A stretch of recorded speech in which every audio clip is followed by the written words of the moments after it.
Morning, everybody. This is so fun to be here with everybody, not flying alone. Isn't that a great way to live? One of the things that I love about Stephen's talk is about that whole idea of what will help us stay aligned. What kind of system can we create to stay in that penthouse, those higher levels of that elevator? So that's somewhat of what I'm going to present today, a system for doing that, at least one of them.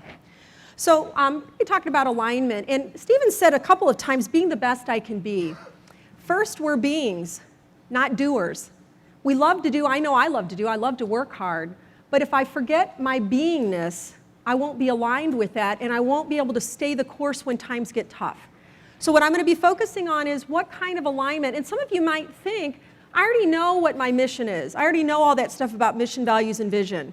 But it may be that the people that are with you as clients, people in your business, or maybe even yourself, need to really go deeper with that or have that clarity that is so accessible to you. So a lot of times people don't have a clarity around their mission, their values, their vision, and they don't have approval of it if they do. Or sometimes they have approval of what they think it is. So it's very important to understand those ways of being, those things like listening for greatness. How much am I giving and receiving love?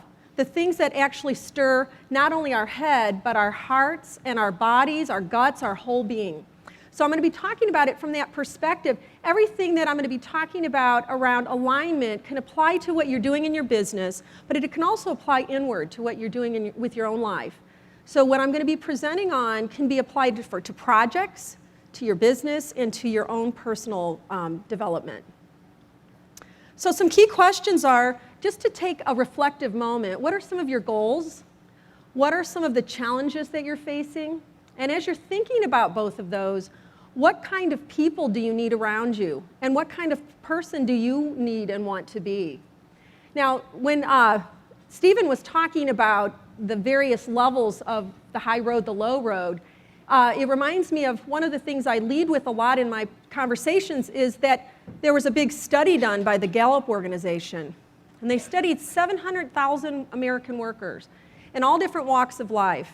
And they found that 16% are really on that really low level, basement level, where they're actively disengaged. They're working against other people. They're gossiping. They're sabotaging. They actually cost companies a lot of money, on average $16,000 a year. And they don't leave. So they're difficult to turn around and move them above the basement level. Then there's also 55% of people that are called 9-to-5ers. They're just showing up to get the paycheck. They're not really fully engaged in what they're doing, and they're kind of giving that C-grade effort, wasting a lot of time, not really fulfilling their capacity. And even though they found that they didn't really gain or lose any revenue, I can't believe that there's not a loss of revenue. Because when I'm not giving my all, I'm not providing my talent, my vision, my ideas, my innovations, my energy in my relationships. So there's costs there that we probably can't even measure. So that's 71% of the population that aren't really being productive. And there's a good reason why they're not. What I want to do is help you have a little bit of a system on how to have that full engagement.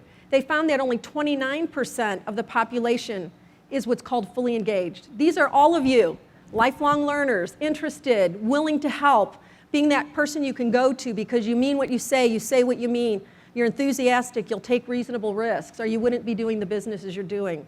So how do we maintain that? How do we sustain that? How do we activate that part of our brain, as Stephen would say, that allows us to live not from that survival state? So I want to do an exercise with you that I normally would do live up here, but I want to actually ask you all to be part of it. So when I'm having you do this exercise, I don't want you to say anything to anybody, give each other answers or anything. And if you have a pen, you can jot down your answer. I want you to imagine that you're this person in the center of a group of 4 other volunteers. And I've asked you to put a rope belt on you. And you've tied it around your waist. And these 4 people around you are tethered to you, so you can't see anything. And I've beforehand shown you a big, huge something. It could have been a chocolate bar or $1,000 or something like that. Whatever you would want to have represent your goals, your dreams, your hopes for your life at the highest good it could be. And what I'm going to do is I'm going to place that chocolate bar somewhere in the room, and I'm going to let you know that the 4 people that are around you They can't speak to you. They can't touch you. They only can take you to that chocolate bar with the ropes. So you're completely, and they have to do it safely. That's the instruction. So they go and they do that, and you get to the chocolate bar. So imagine that you've had that success. You've achieved that goal with the help of those 4 people. Now imagine that you have the blindfold off. And I'm going to put that chocolate bar in the room again. But this time, those 4 people around you are blindfolded. And their instructions are to not cooperate with you in helping you get to the chocolate bar, because you know where it is. Now, you can do anything you want. You can beg, you can plead, you can negotiate, whatever you want. So what I want you to do is I want you to write down what would be the first thing you would try. Okay, so just write that down real quick. First thing you would try.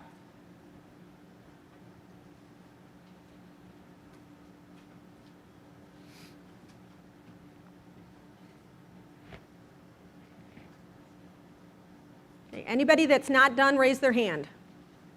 Everybody's done. Okay, now by raise of hands, how many of you put something like, I would try to negotiate? Okay, a couple people. Okay, how many would have put something like, I would try to do reverse psychology? Okay, how many people would say that they would try to use force? Like they would just try to push their way? A couple people, okay. All right, anybody say they would take the belt off? One person. Now, the reason I want you to see this in terms of alignment is when we're really centered within ourselves, we would know that if I know where to get to my goals and these people around me don't have any idea of how to get there, then I'm the best authority in getting to my goals. I don't need to be tethered to other people. There are times in our life when we were young, or maybe even now, where we need the support of other people to get to our goal. But we very easily lose sight of what's present in the moment and how important it is to be able to focus on something that helps us stay aligned with the easiest, the most productive, the most helpful, and the most supportive. Because most of you probably don't want to be in that position of begging or negotiating or pleading or forcing, okay? But yet we don't see the very thing that's in front of us. So I want to just help you consider how important it is for you to establish a blueprint that helps you remember who you are. And that blueprint is something a lot of people think they've already discovered or created, but I challenge you to re-look at it. If it's in good shape, great. If it's not, you might want to revamp it a little. Your blueprint is what helps you stay on track. It's what helps you build what you need to build. It's the way that you create your reality, okay? So, alignment. First of all, alignment has to start in this particular order. Just like on a sales cycle, you wouldn't be able to start by just going out and trying to sell something to people. You'd have to have a pipeline. You'd have to have certain things that happen in sequence. The same with alignment. You first have to be very clear about what's your purpose for the project, for your life, for the company, for your personal relationships. When your purpose, values, and vision are aligned, your people will see their work as meaningful, or you will. You'll look forward to coming to work. You'll have pride in your work. You'll have pride in the organization. If it's not aligned, what happens is the right work doesn't get done, or it doesn't get done right. I had this man come to me one time for coaching, and he had never had a coach before. And he was a coach, and he was a brilliant man. He had great skills. He was a very wealthy man. And he said, I need your help because all of a sudden my wife left me. I didn't see it coming. Then I went to have some close relationships with my kids and realized I was pretty alienated from them. I said, we're going to go back to square one, and we're going to look at what your mission is and your values. And he said, oh, I've already done that mission, values, vision stuff. I said, well, clearly you didn't do it in a way that really worked for you because your family wouldn't have fallen off the grid if that had been the case, okay? So, the first thing I want to talk about is purpose and mission. And a lot of times people confuse purpose and mission with vision. And in the way that I'm defining it, I'm talking about it as something very different. Vision is an expression of the mission, our purpose. But the purpose is, why do we exist? Beyond profit, what good do we want to cause? A mission should be very simple and memorable. It should be something that's inspiring and compelling to you. So, for example, there's a great book called Delivering Happiness by Tony Hsieh. And their mission is to create a wow experience. My mission is to create a world where people love their lives. One of my clients in the room, their mission is to create confidence and shine. Now, a mission shouldn't be dependent upon what the expression of it is in any given moment. It's something that you've always been about your whole life. Like when I was a young mom, I was creating a world where my kids would love their lives. Then I worked in schools where I wanted students and teachers to love their lives. And then, so you see your mission will be expressed in many different ways, but it's not the same as the vision. It's the overall thing you want to cause. So your mission should have words that are heart-centered. A wow experience. If you think about what your mission is when you have Christmas and you buy your kids a bunch of Christmas presents, it's not so that your mission isn't to go buy good presents. Your mission is to create this sense of wonder and awe and magic. So those are the kinds of words. You want your mission to be something you talk about regularly and it can roll off your tongue. It's not some big jargony thing up on the wall that nobody remembers, okay? The next thing you want to do is you want to define your values. How do I have to operate? How do I have to be in order to live my mission? So my values have to be related to my mission. So if I'm going to create a world where people love their lives, that includes me. So your mission should always include yourself. So it should be like create confidence and shine for all, not just for, so that you're including you. Well, for me to have a life that I love, my values are things like I want to only work with people that feel like friends and I want to be a friend. I want to be authentic. I want to be somebody that surrenders my life to God so that I know that I'm not alone. Because if I had to live my life all alone, I wouldn't love it so well. That sort of thing. So you want to determine what is it that I have to operate out of to live that mission. So Zappos, they had created, their mission was to create a wow experience through service. And here are the list of values that they came up with. They hire and fire based on these values. And they interview people based on those values. So one of them, that one on the bottom, be humble. They could have the most brilliant technician come and interview. But if that person can't pass their humility interview, they won't be hired because they know that people that don't live by values and by purpose aren't going to be productive. They're going to actually be dissonant. They're going to cause resistance in other people and bring that elevator down to a lower basement level. The next thing that you need to do that follows this is you create the statements. I see visions as multiple. You create the expressions of that mission that are right now and in the next couple of years or months, okay? So those are things that you would describe what a vision looks like and feels like. So I've just listed a few common vision statements. Empower my direct reports, healthy life-work balance, reduce the trust gap in my company by 10%, optimal physical health. You want to write a paragraph about every vision that you state. For example, if I put optimal physical health, and for me, that meant lose 30 pounds and be able to run a 5K, that would be different than somebody else maybe that says, I want to get out of a wheelchair, or somebody else that says, I want to be able to run a marathon. Or you can see how it would be different for different people. So you want to make sure that your vision is stated in a paragraph of how you feel, what's happening when you've accomplished that vision. What are the kinds of relationships that you've created? What are the kinds of outcomes that you've created? Then the next thing is then you define your goals. Most people jump into their businesses and into their lives setting goals, but they haven't had them grounded to values and to vision statements and to their purpose. And that's when things don't get done the right way.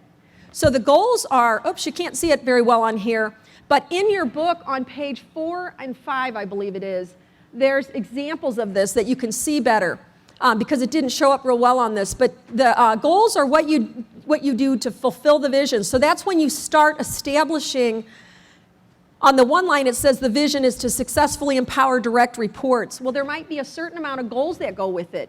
If my optimal health thing is defined, my goals might be to lose 30 pounds, to get all of my, vital signs where I need them to be at my next doctor visit or whatever.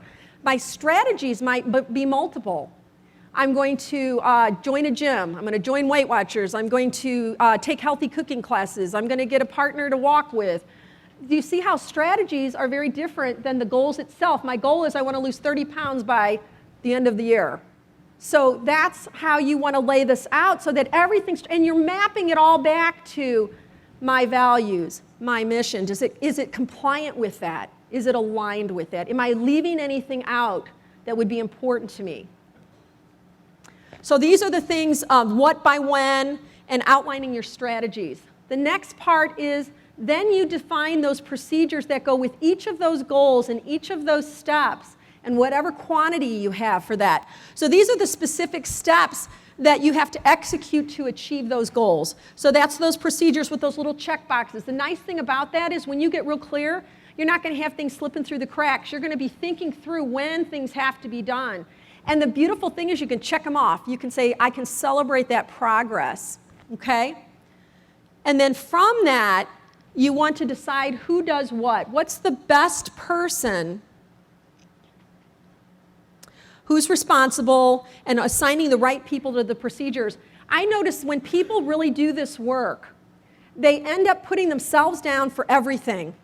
And that's where it's important to go, wait a minute, you know, I might be able to have somebody help me with scheduling this or doing the research on that, or I know somebody that's an expert in this. And so we don't find ourselves doing everything because we're consistently thinking through. If my mission is to live a life that I love, well, I don't want to work 70 hours a week. So I might want to do something in a way that's either paced differently or that I have more support in it. And also what's not on there is the role of who witnesses it, so that you have people that are witnessing your progress and your process, and they can help you to celebrate those successes. So that's all I have for you. I challenge you to use the documents that are on pages, I think it's 4 and 5 in there, 5 and 6, so that when you go back, that you take some time to kind of review this and say, what am I here for? And make sure you use those heart-centered words. And what is it that I have to, how do I want to operate? And then establish what you want to be doing in the next to express that. Thank you very much.